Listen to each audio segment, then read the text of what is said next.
Okay, so we are at the Pablo Escobar memorial spot that he created for all his victims, and this was his house before, so they demolished it because they thought it was a narco figure, and they built a memorial spot. Narco from Medellin and also guerrillas.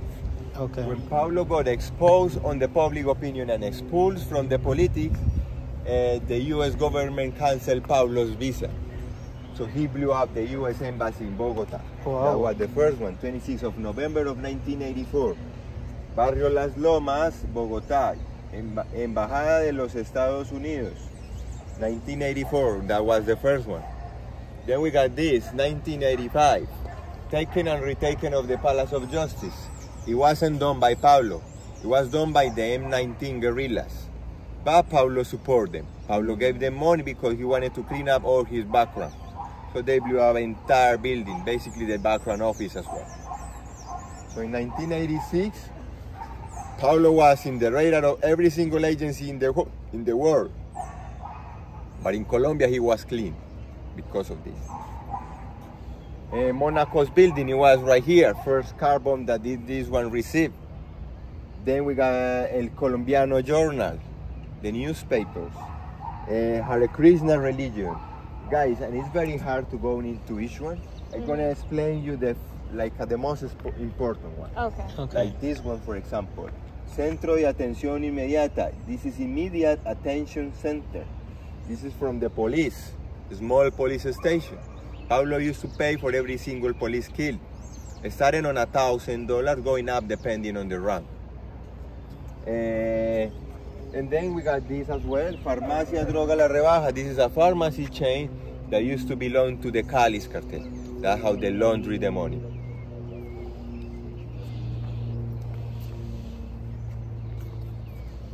'89, guys, was the worst year in Medellin.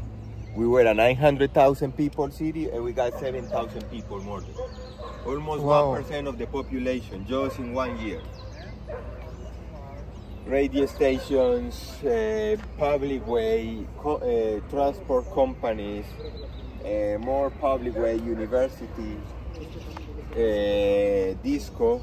So it was really crazy. He was Bombing everything. Terrorizing the city. He wanted to put the government into a negotiation position. That's what he was doing this too much. Kind of a certain way to put pressure on the government. Schools, everything. Everywhere. It was everywhere. It was that hard, guys, that we used to have bombs that much that we used to confuse the bombs with the thunders. Jesus. Take a look just on this day, 27th of August of 1989. I think it was the worst day in Medellin. 1, 2, 3, 4, 5, 6, 7, 8, just in one day.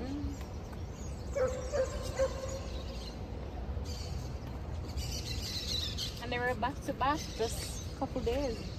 So you have the 27th, the 29th, the 3rd. Almost every day. And this is why the public opinion is divided, because a lot of people died. Most of the people die. I think we all that live that era, we have one friend, one family, one acquaintance that got killed, disappeared, or handicapped by Pablo. That's why. Maybe the people should ask themselves why people love Pablo. Probably the people that Pablo helped at the beginning, he killed them later, eventually, in one of these bombs. Hotel Hinton, Cartagena, plane in the air, was close to Bogota. He thought that the guy that was the candidate for president, he thought he was going to be in that plane. So they convinced one guy with terminal illness that he was going to die anyway, and his family was going to be rich for generations. So this guy was the one that detonated the bomb in the air. We didn't have the technology for doing it remotely back on those days.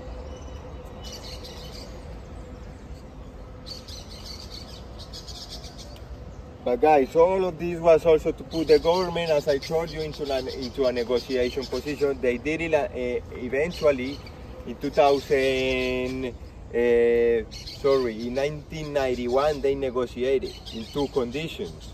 First condition is that it has to be in the jail that Pablo built. In 1988, he started building a jail, a prison, his own jail at the top of a hill in the very south of the city. That's gonna be our next stop. And then he started like the other condition is that they had to abolish extradition from the Constitution. We used to have an agreement on extradition with the United States back on those days. That's the only thing that Pablo was afraid of. No jail, no government confiscating his stuff, only extradition. They used to say that they'd rather a grave in Colombia than a prison in the US. So that was the second condition. They negotiated in 1991. We're going to see a short break on the attempts. In 1991, since April 29, 1991 till August 4, 1992. It was the time Pablo was in jail. So first condition, prison. Has to be in the prison that he built. Second condition, we have to take off extradition from the Constitution. We have to cancel that agreement. We have it back again after Pablo's death, but by that time they have to take it off. And all this also wasn't done by Pablo. It was done also by the Pepe. Pepe was an alliance. It was a group created by DEA, CIA, a UK Secret Service, police from Colombia, military from Colombia, and Cali's cartel and other narcos from Medellin. It was legal and illegally together to take Pablo down. Building memories, just new impulses for those tragic events doesn't repeat.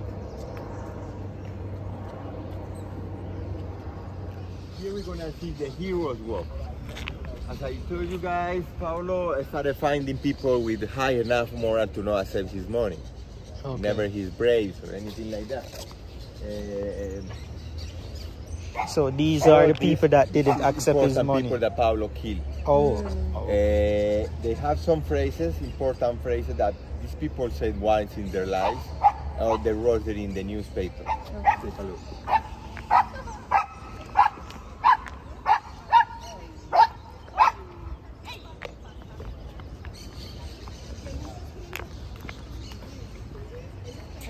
There are undeniable the hardness and the pain on every day. We remind those that are not with us anymore. In their memory, this place, December 2019, is when they opened this park.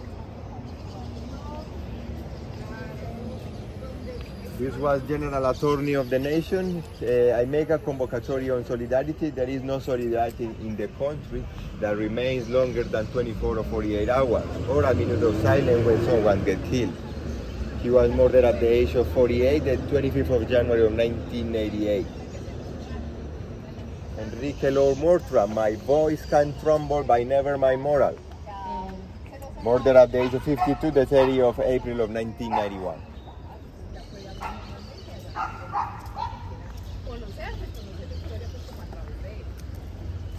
She was a judge, and her sister wrote this.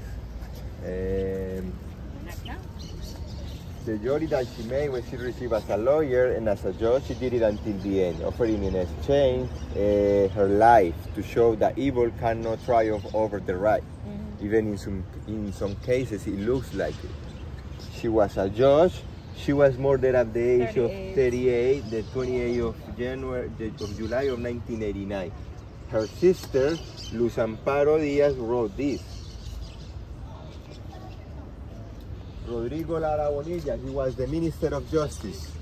The value is not fighting the fallen in disgrace. The value is fighting those that have the power of the money of the traffic of the drugs. Those that believe in that virtue of the great criminal capacity or economical can step over the country and the state all the time. He was like the third most important person in the country, and Pablo killed him. This was a no turning back point for Pablo. It's when Pablo stopped being a local criminal and started being a global criminal. He started being in the radar of every single agency in the world. Luis Carlos Galán Sarmiento, he was a candidate for president. He was killed in a stage during his political speech by hitmen. This one was also killed by hitmen in his car, and this one was also killed in his car, also by hitmen. I think with Colombians that live that area, we have these three persons very present in our minds. They were good people with good values. He was the the manager of El Espectador journal. We are presencing a growing in a generation without moral barriers. With these values or principle or ethical principles, this is what we find with certain clarity. Murder at the age of 61, the 17th of December of 1986. This guy ended up by running the journal with his family. Nobody wanted to work for them, especially because Pablo blew up the building in Bogota. This is Antonio Roldán Betancourt. He was Antioquia's governor. Antioquia is the state, which Medellin is the capital of. Okay. The right to the life is the fundamental right of the mankind, but irrational violence keeps stepping in this sacred right every day. And how did he die? Shot by hitmen as well. And perhaps the fear of those years between bombings and bullets, we keep finding us living and dreaming. We carry our hope alive for the future. And this represents how we managed to transform what used to be like one of the most dangerous cities in the world and became one of the best livable places in Latin America.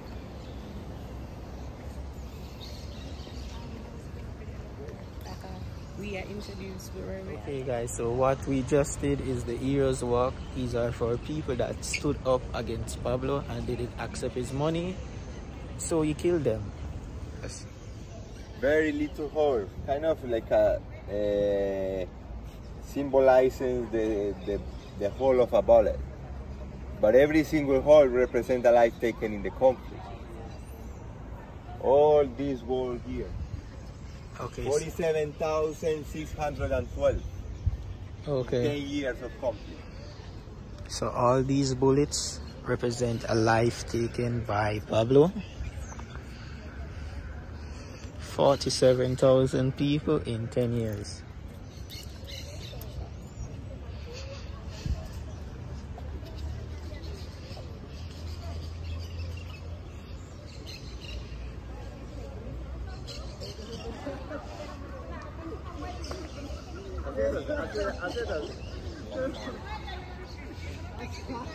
¿Cómo tú quieres que la así? Ponte así como leyendo.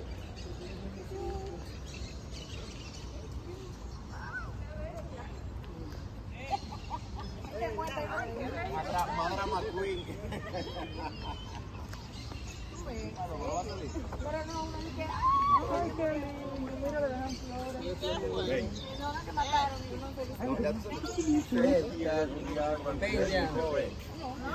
Fernando Vaquero Borda, he was a magistrate of the Supreme Court of Justice. Murdered at the age of 57, the 31st of July of 1986.